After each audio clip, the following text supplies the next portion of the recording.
i cili do të sfidoj tani. Falënderit shumë për përshëndetje. Jo, unë po du me ja përkujtu veç një punë që edhe ju keni probleme.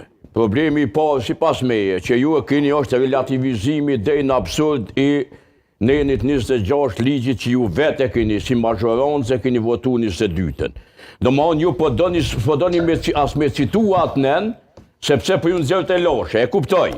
E dyta, orë ti e din si deputet tashmo veteran, muj me të qujt, që ligjet shkelen vetëm në luftë. Por edhe ato jo pa ligj, sepse bëhet gjendja jashtëzakonshme, që bëhet ligji luftës ose gjendje jashtëzakonshme. E ju po kërkoni nga ish opozita, sepse dje edhe nesër nuk jeni opozite pushtet, por jeni që të gjithë barabartë. Nuk ka më opozit në kuvend orëve. Nesër deri sa të tjepet betimi edhe deri sa të krijohet qeveria, ju jeni të barabartë. Dhe të kërkosh një kolegu ton, ose një grupi politik, qoftë edhe rival, që ta shkelin ligjin për hir, qunë për hir të Kosovës, hajde për hir të interesave kombëtare të tjera, unë mendoj që është thirrje, është e denueshme madje, sepse është thirrje e qëllim në anarki, ose në shkelje të lishmërisë. Prandaj edhe ju besoj që duhet me pas kujdes, sepse unë e shoh një zgjidhje që ju s'po doni me bon sepse e dini cila është. Cila është? Ju, zoti Kurti dhe ministrat e tij që janë që deputet duhet t'i ngarkojnë vartësit e tyre, zavens kryeministrin, zavens ministrat, t'i ngarkojnë me ato folderat, me ato fasiklat që dorëzohet detyra dhe vetë të jopin betimin dhe të vazhdojnë punën deri në krijimin e qeverisë. Prandaj topi është te ju, jo te grupe tjera politike.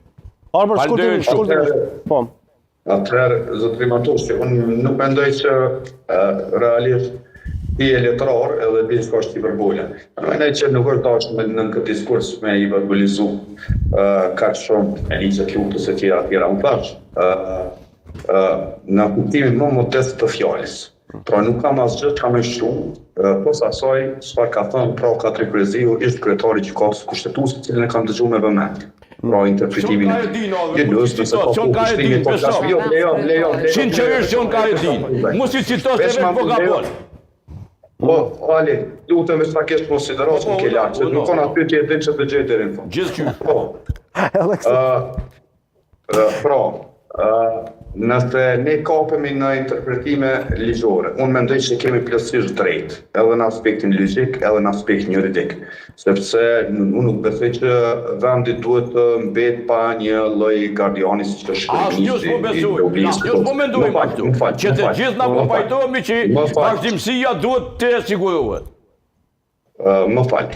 Unë mendoj që nuk e di, pra në çfarë organe, se si kush i ka thonë edhe qoftë Lidhës Demokratike, qoftë opozitës, pra me e bloku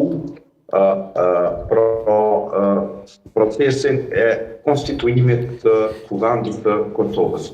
Rrjedhimisht edhe betimin e deputetëve të Kosovës. Pra, mendoj që nëse kam probleme me qeverinë, pra i kanë organe tjera, mund dërgoj pra domethënë ankesë edhe në ose interpretime në gjykatë kushtetuese. Mirë po, me lujt rolin e gjykatës kushtetuese, një subjekt politik rëndom siç e ka bërë tan mandatin e vet, sepse unë e kam drejt, për shembull, mund ta flas edhe në mendim timin në prismin tim gjithashtu.